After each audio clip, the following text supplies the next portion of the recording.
అన్న నేను ఈ విషయంలో మెయిన్ ముఖ్యంగా చెప్పుకోవాల్సింది ఏంటంటే ఇది రాజకీయాన్ని పక్కన పెట్టండి. ఫస్ట్ ఈ పోస్టర్లు వేయడం అనేది లేదంటే ఆయన బండి సంజయ్ మంత్రి కొడుకు అనేది పక్కన పెడితే మెయిన్ ముఖ్యంగా చెప్పుకోవాల్సిన విషయం ఏంటంటే ఫోక్సో కేసు అంటే ఏంది, దానికి రూల్స్ అండ్ కండిషన్స్ ఎలా ఉంటాయి, సో అది మనం మాట్లాడుకోవాలి. ఎందుకంటే ఒక సామాన్యుడు ఒక పేదవాడికి మీద ఫోక్సో కేసు పడితే ఈ పార్టీ సిచ్యువేషన్ ఎలా ఉంటుంది, సో ఇప్పుడు డబ్బున్న అతను కొడుకు అతని మీద పడితే సిచ్యువేషన్ ఎలా ఉంది, దీని గురించి మనం ఖచ్చితంగా మాట్లాడుకోవాలి.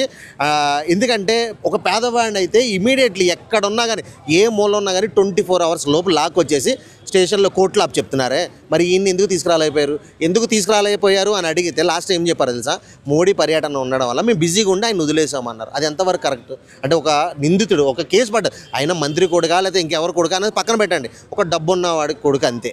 నా దృష్టిలో డబ్బున్నవాడు డబ్బు లేనివాడికి అయితే శిక్షలు ఇమీడియట్గా పడిపోతాయా, డబ్బు ఉన్న వాళ్ళకి అయితే శిక్షలు లేటా అంటే బెయిల్ వస్తుందా, అంటే బెయిల్కి అప్లై చేస్తున్నాడట, ఒక 2-3 రోజుల్లో బెయిల్ వస్తుందట, అంటే 2-3 రోజుల్లో బెయిల్ వచ్చిన తర్వాత బయటకు వస్తాడా, అంటే ఫోక్సో కేసులో బెయిల్ కూడా ఇస్తారా?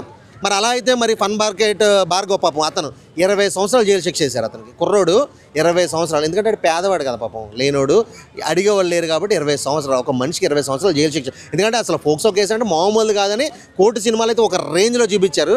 సో దాని నుంచి కూడా తప్పించుకోవచ్చు అని ఈ సినిమా చూసిన తర్వాత తెలుస్తుంది. ఈ గోడ మీద పోస్టర్లు అంటించడం, మెట్రోలు అడగడాలు, ఏ విధంగా చూడాలి?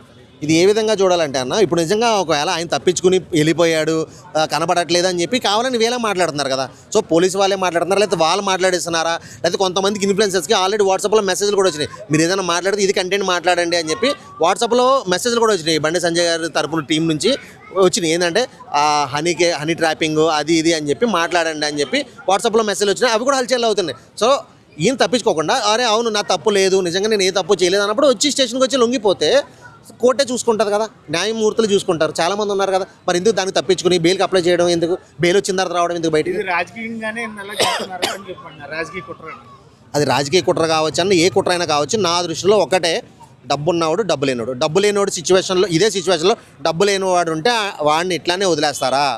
ఇతన్ని డబ్బు ఉంది కాబట్టి మంత్రి కొడుకని డబ్బున్నవాడని వదిలేశారు, అంతే కదా. ఆచి చికెన్ మసాలా